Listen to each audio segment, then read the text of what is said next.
Kebelakangan ni kita lihat Dr. Rozaimi sering menjadi bahan belasahan berbagai pihak dan juga netizen di sosial media. Ianya bermula apabila Dr. Rozaimi dikatakan telah campur tangan dalam urusan jaib dalam sesi soal jawab Ustaz Wadi Anwar di Perlis baru-baru ni. Kemuncaknya adalah apabila satu program di sekolah di Perak itu, yang mana Dr. Rozaimi sepatutnya melancarkan program tersebut, telah dibatalkan.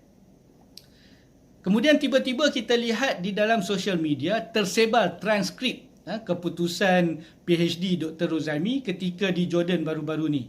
Dan keputusan transkrip tersebut kita lihat memang sangat cemerlang lah. Dan kedua, mereka menyebar-nyebarkan tentang pembentangan Dr. Rozaimi di dalam satu event antarabangsa yang diadakan di Jawa Timur.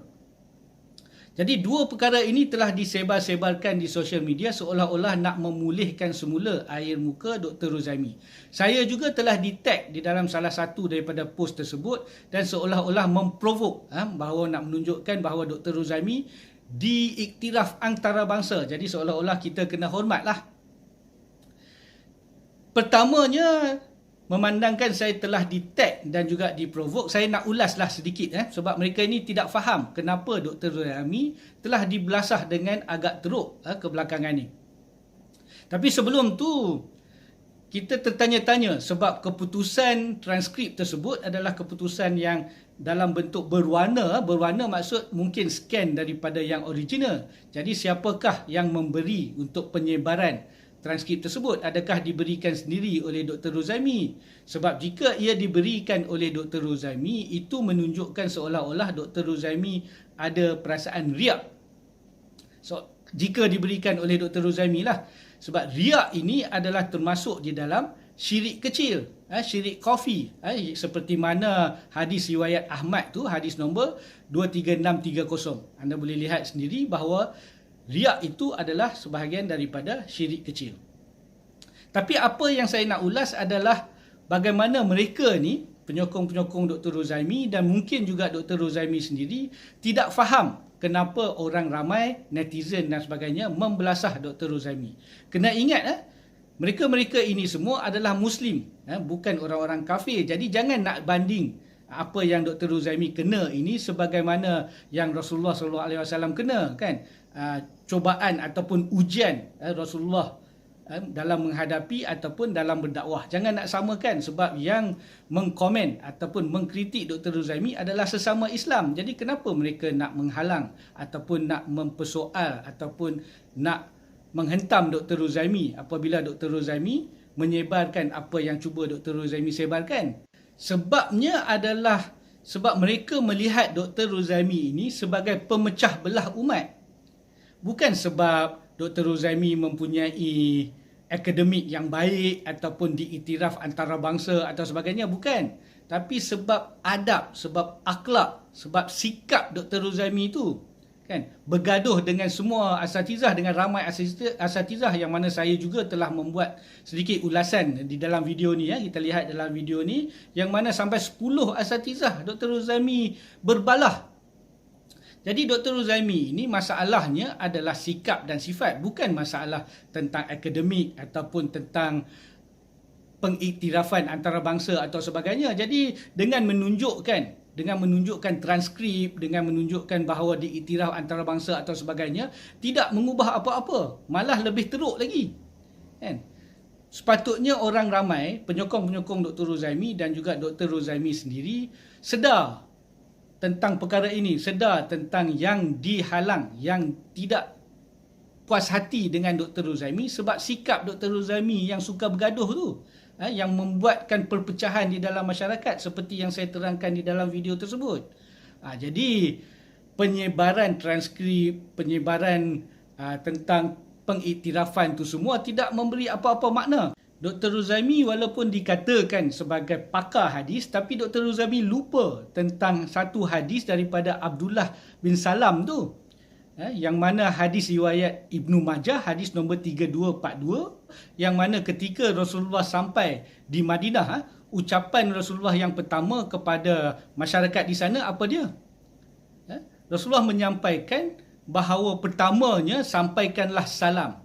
berikanlah makan, eratkanlah silaturahim, dan yang keempatnya adalah solatlah di waktu malam ketika orang lain tengah tidur dan anda akan masuk syurga dengan selamat. Jadi 4 perkara pesanan Rasulullah SAW ketika sampai di Madinah kepada orang ramai. Yang pertama ni, yang pentingnya, tebarkanlah salam.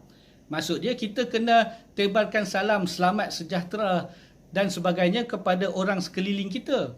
Bukannya apabila balik saja daripada Jordan terus nak menghentam orang membuat tahlil, terus nak menghentam Yasin malam Jumaat. Itu masalah tu. Patutnya tebarkan salam, kan? Kita kena rapatkan ukhuwah antara kita, bersalam-salaman.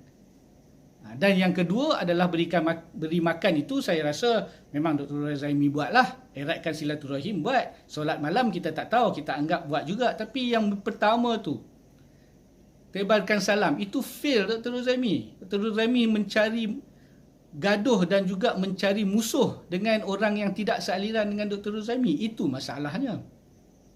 Jadi kena faham kenapa orang tidak berpuas hati dan menghentam Dr. Razaimi. Bukan sebab dakwah memanglah macam tu, Rasulullah pun dulu macam tu juga.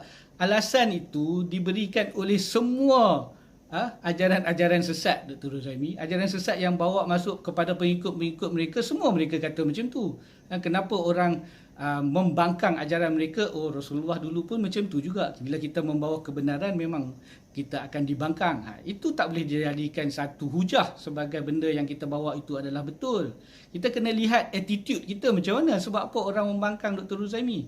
Walaupun memang ada perkara-perkara yang Dr. Razaimi cakap yang salah tu, memang adalah, kan, mungkar nangkir dan sebagainya itu memang, walaupun keputusan cemerlang masih ada kesalahan yang basic ni, itu kita fahamlah memang akan ada orang troll Dr. Razaimi. Tapi yang paling penting orang menghentam Dr. Razaimi ni bukan sebab pelajaran, bukan sebab international recognition dan sebagainya, tapi sebab attitude, sebab bahasa yang Dr. Razaimi gunakan apabila menghentam orang lain ataupun mengkritik orang lain macam kanak-kanak, kan? Itu bahasa-bahasa tepi jalan. Saya dah cakap di dalam video yang saya tunjuk tadi tu. Saya cakap itu macam samsing tepi jalan bercakap dengan orang sekeliling, kan? Itu tidak menunjukkan akademik tahap PhD. Walaupun tunjuk akademik mendapat A semua pun direkognize antarabangsa, tapi apabila membuat ulasan ataupun mengkritik kawan sendiri dengan menggunakan bahasa yang jelek, itu dah merosakkan imej. Jadi Dr. Razaimi kena tengok part tu. Jangan sentiasa nak merasakan diri adalah ujian daripada Allah. Memang kita nak sampaikan dakwah, memang inilah orang akan menghalang. Bukan. Untuk Dr. Razaimi bukan sebab tu. Kan? Bukan sebab Dr. Razaimi sedang menyampaikan kebenaran maka memang ada banyak halangan. Bukan. Dr. Razaimi bukan sebab tu. Selain tu, ada juga yang mengatakan bahawa kenapa orang nak menghentam benda-benda yang Dr. Razaimi cakap, benda-benda kecil, kesilapan kecil seperti mana hadis palsu, hadis dhaif tu semua orang hentam banyak, kan? Sedangkan ada perkara-perkara lain yang lebih besar orang tak beri perhatian. Kenapa tu? Dan contoh seperti Suhaini dan sebagainya, mereka tu memang sesat dan dah ada fatwa pun sesat. Dan apa beza dengan Dr. Razaimi? Kenapa mereka tidak fokus kepada yang sesat-sesat itu untuk terus menghentam? Kenapa mereka fokus kepada Dr. Razaimi? Sebabnya adalah mereka itu memang membawa ajaran-ajaran dan juga membawa kepada kefahaman-kefahaman yang melencong dan sebagainya. Kita tahu, kan, betul, memang kita harus menghalang mereka. Bezanya mereka adalah mereka tidak menghentam orang-orang lain dan mengatakan orang lain itu sebagai bid'ah dolalah, buat tahlil bid'ah dolalah, buat Yasin malam Jumaat bid'ah dolalah. Semua mereka nak mentam. Mereka membawa kesesatan dengan diri mereka sendiri, kan? Mereka menyebarkan kita memang harus halang takut orang lain ni, tapi mereka tidak menghentam golongan-golongan yang tak sealiran dengan mereka. Contoh Lepat, ada kita pernah lihat Lepat mengatakan bahawa hanya makrifat dia yang betul, orang lain yang mana tidak ikut makrifat dia semuanya akan masuk ke neraka. Ada kita pernah dengar. Memanglah salah dia, kan? Dia salah tapi dia tak buat perkara macam tu. Tapi Dr. Razaimi ni menunjukkan bahawa orang lain yang tak sealiran dengan Dr. Ruzaimi ni semuanya seolah-olah salah dan akan masuk ke neraka. Tu beza. Sebab tu orang fokus kepada Dr. Ruzaimi supaya tidak menyebarkan fahaman Dr. Ruzaimi ni kepada lebih ramai orang, yang mana akhirnya orang-orang yang mengikut Dr. Ruzaimi memandang orang lain yang tidak sama dengan Dr. Ruzaimi ni sebagai orang-orang yang sesat, orang-orang yang akan ke neraka, bid'ah dolalah dan sebagainya, dan akhirnya akan membawa kepada perpecahan. Nampak tak? Faham tak? Beza. Memang yang sesat tu sesat, kita harus menghalang. Saya setuju.